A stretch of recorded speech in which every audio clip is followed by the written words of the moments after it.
मित्रों नमस्कार।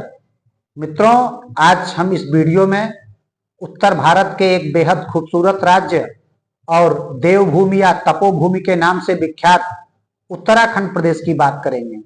मित्रों, उत्तराखंड राज्य की स्थापना 9 नवंबर सन 2000 को हुई थी और स्थापना के समय इसका नाम उत्तरांचल था।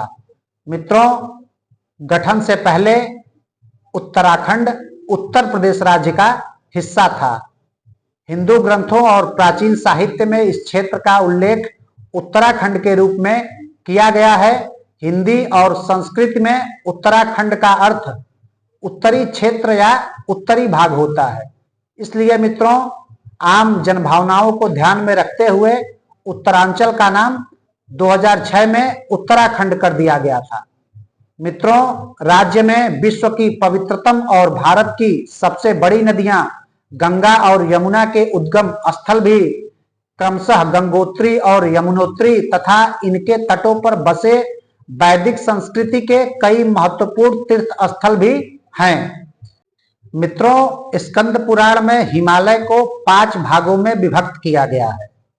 खंडाः पंचः हिमालयस्य कथिताः नेपाल कुमांचलो केदारोथ जालंधरोथ रुचिर कश्मीर संज्ञोन्तिमः, अर्थात हिमालय क्षेत्र में नेपाल, कुर्मांचल यानी कुमायूं, केदारखंड यानी गढ़वाल, जालंधर यानी हिमाचल प्रदेश और सुरम्य कश्मीर 5 खंड हैं। हिमालय की तलहटी में बसा वर्तमान उत्तराखंड मध्य हिमालय में स्थित है। उत्तराखंड को केदारखंड, मानस खंड और हिमवंत भी कहा जाता है। इस क्षेत्र पर कुषाणों, कुनिंदों, कनिष्क, समुद्रगुप्त, कत्यूरियों, पालों, चंद्रों, पंवारों और ब्रिटिश शासकों ने राज किया। वर्तमान उत्तराखंड राज्य पहले आगरा और अवध संयुक्त प्रांत का हिस्सा था। पौराणिक ग्रंथों में उत्तरी हिमालय में सिद्ध, गंधर्व, यक्ष, किन्नर जातियों की सृष्टि और इस सृष्टि का राजा कुबेर को बताया गया है। कुबेर की राजधानी अलकापुरी बद्रीनाथ से ऊपर बताई गई है। अंग्रेज इतिहासकारों के अनुसार हूड़, शक, नाग, खस आदि जातियां भी हिमालय क्षेत्र में निवास करती थी। पौराणिक ग्रंथों के अनुसार केदारखंड व मानस खंड के नाम से इस क्षेत्र का व्यापक उल्लेख है।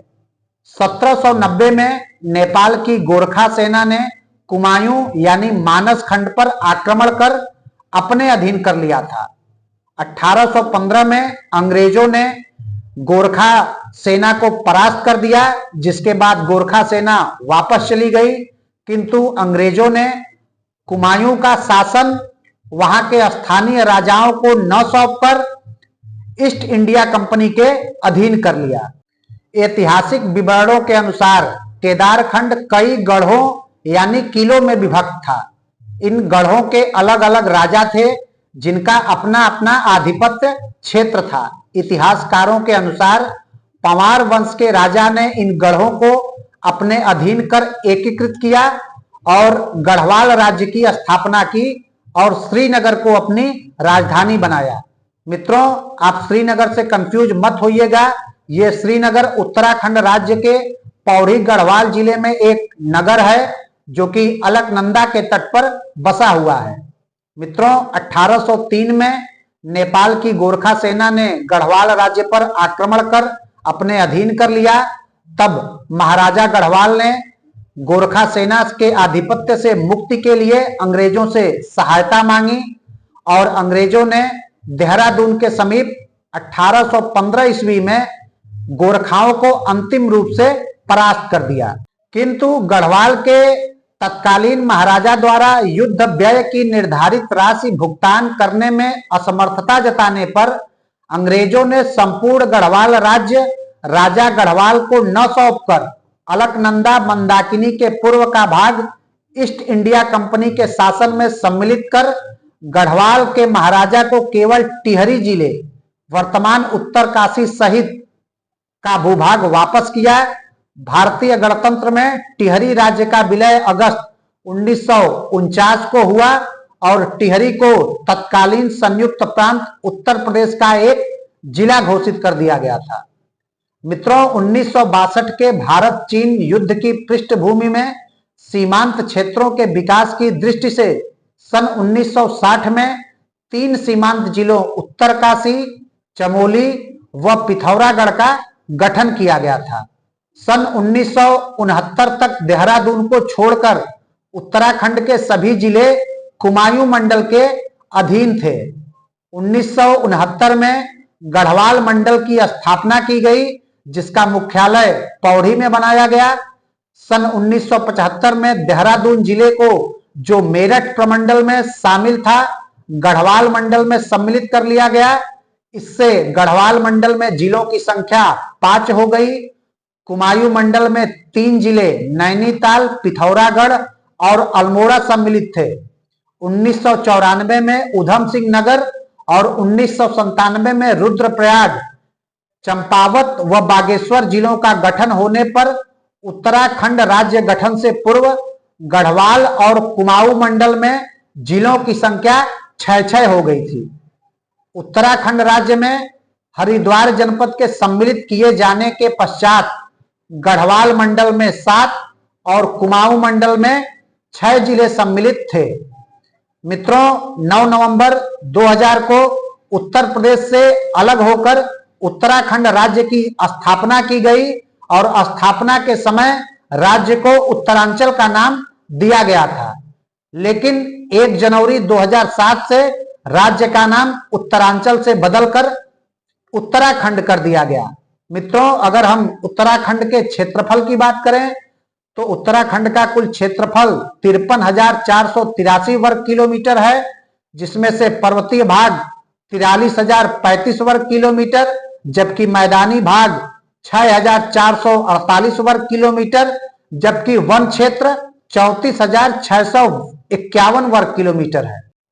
मित्रों, राज्य का अधिकांश उत्तरी भाग बृहत्तर हिमालय श्रृंखला का भाग है, जो ऊंची हिमालय चोटियों और हिमनदों से ढका हुआ है, जबकि निम्न तलहटियां सघन वनों से ढकी हुई हैं, जिनका पहले अंग्रेज लकड़ी व्यापारियों द्वारा और स्वतंत्रता के बाद वन अनुबंधकों द्वारा दोहन किया गया। हिमालय के विशिष्ट पारिस्थितिक तंत्र बड़ी संख्या में पशुओं, जिनमें भड़ल, हिम तेंदुआ, तेंदुआ और बाघ, पौधों और दुर्लभ जड़ी बूटियों का घर है। उत्तराखंड हिमालय श्रृंखला की दक्षिणी ढलान पर स्थित है और यहाँ मौसम और वनस्पति में ऊंचाई के साथ साथ बहुत परिवर्तन होता है। इस प्रदेश की नदियां भारतीय संस्कृति में सर्वाधिक महत्वपूर्ण स्थान रखती हैं। उत्तराखंड कई नदियों का उद्गम स्थल है। यहाँ की नदियां सिंचाई व जल विद्युत उत्पादन का प्रमुख संसाधन है। अगर उत्तराखंड के पड़ोसी देशों की बात करें तो उत्तराखंड के उत्तर में तिब्बत और पूर्व में नेपाल है, जबकि पड़ोसी राज्यों की बात करें तो पश्चिम में हिमाचल प्रदेश और दक्षिण में उत्तर प्रदेश है। मित्रों, उत्तराखंड में वर्तमान में कुल 13 जिले हैं। वर्तमान में भराड़ीसैंण उत्तराखंड की ग्रीष्मकालीन राजधानी है और देहरादून शीतकालीन राजधानी के रूप में काम करती है। प्रत्येक राजधानी में विधानसभा और सचिवालय हैं। उत्तराखंड में कुल 70 विधानसभा की सीटें हैं, जबकि 5 लोकसभा की सीटें हैं, जबकि 3 राज्यसभा की सीटें हैं। उत्तराखंड में कुल ग्राम 15,620 हैं, जबकि 81 नगर हैं। उत्तराखंड के प्रथम मुख्यमंत्री नित्यानंद स्वामी थे, जबकि उत्तराखंड के वर्तमान मुख्यमंत्री पुष्कर सिंह धामी हैं।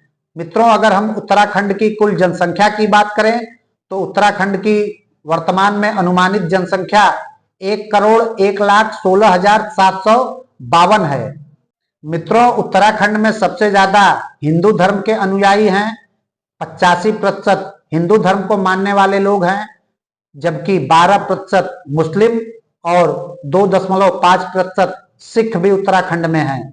मित्रों, अगर हम उत्तराखंड की प्रमुख फसलों की बात करें तो उत्तराखंड की प्रमुख फसलें गेहूं, जौ, धान, मक्का, झुंगरा, कौनी, चीड़, उड़द और सोयाबीन हैं। अगर हम प्रमुख फल उत्पादन की बात करें तो सेब, लीची, संतरा, आम, अमरूद और माल्टा। अगर हम उत्तराखंड में प्रमुख खनिज पदार्थों की बात करें मित्रों तो जिप्सम, चूना पत्थर, मैग्नेसाइट, तांबा, संगमरमर, बेराइट्स, डोलोमाइट और फास्फोराइट, ये कुछ प्रमुख खनिज पदार्थ हैं जो उत्तराखंड में पाए जाते हैं। अगर हम उत्तराखंड के प्रमुख उद्योग धंधों की बात करें तो उत्तराखंड में प्रमुख रूप से चीनी उद्योग, वस्त्र उद्योग, चूने की भट्टियां, बल्ब, चाय, कागज व लुगदी, चिराई उद्योग, वैज्ञानिक उपकरण, इन सब सामानों के बनाने के कारखाने उत्तराखंड में स्थापित हैं। मित्रों, अगर हम उत्तराखंड में प्रमुख पर्यटन स्थलों की बात करें तो वैसे तो पूरा उत्तराखंड घूमने लायक है और बेहद ही खूबसूरत है, लेकिन गंगोत्री, यमुनोत्री, केदारनाथ, बद्रीनाथ, हरिद्वार, हेमकुंड साहिब, ऋषिकेश, मसूरी, देहरादून, रानीखेत, बागेश्वर व भीमताल, ये कुछ ऐसी जगहें हैं जहां आपको जीवन में एक बार अवश्य जाना चाहिए। मित्रों, अगर हम उत्तराखंड में प्रमुख भाषा की बात करें तो उत्तराखंड की प्रमुख भाषा हिंदी, अंग्रेजी, गढ़वाली व कुमाऊनी है। मित्रों, उत्तराखंड परिवहन के मामले में सड़क, रेल और वायु यातायात से प्रमुख रूप से जुड़ा हुआ है। अगर हम उत्तराखंड में प्रमुख रेलवे स्टेशंस की बात करें तो हरिद्वार, देहरादून, रुड़की, कोटद्वार, काशीपुर और काठगोदाम, ये कुछ महत्वपूर्ण रेलवे स्टेशंस हैं। इसके अलावा जौली ग्रांट हवाई अड्डा देहरादून और पंतनगर में भी एक हवाई अड्डा स्थापित है। मित्रों, निश्चित तौर पे उत्तराखंड एक बेहद खूबसूरत प्रदेश है और पूरे देश और विदेशों से भी पर्यटक वहां पर आते रहते हैं। उत्तराखंड में बद्रीनाथ जी का विश्व प्रसिद्ध मंदिर भी है और 12 ज्योतिर्लिंगों में से एक केदारनाथ ज्योतिर्लिंग भी उत्तराखंड में स्थित है। इसलिए 12 महीने उत्तराखंड में पर्यटक आते रहते हैं। यहाँ का मौसम काफी सुहावना होता है। यहाँ की वनस्पतियां, प्राकृतिक सौंदर्य लोगों को लुभाते हैं और बार बार लोग घूमने के लिए उत्तराखंड को प्रिफर करते हैं। मित्रों, उत्तराखंड के बारे में संक्षेप में आपको मैंने जानकारी देने का भरपूर प्रयास किया और आज के लिए इस वीडियो में इतना ही। मिलते हैं कल किसी और वीडियो में, तब तक के लिए नमस्कार।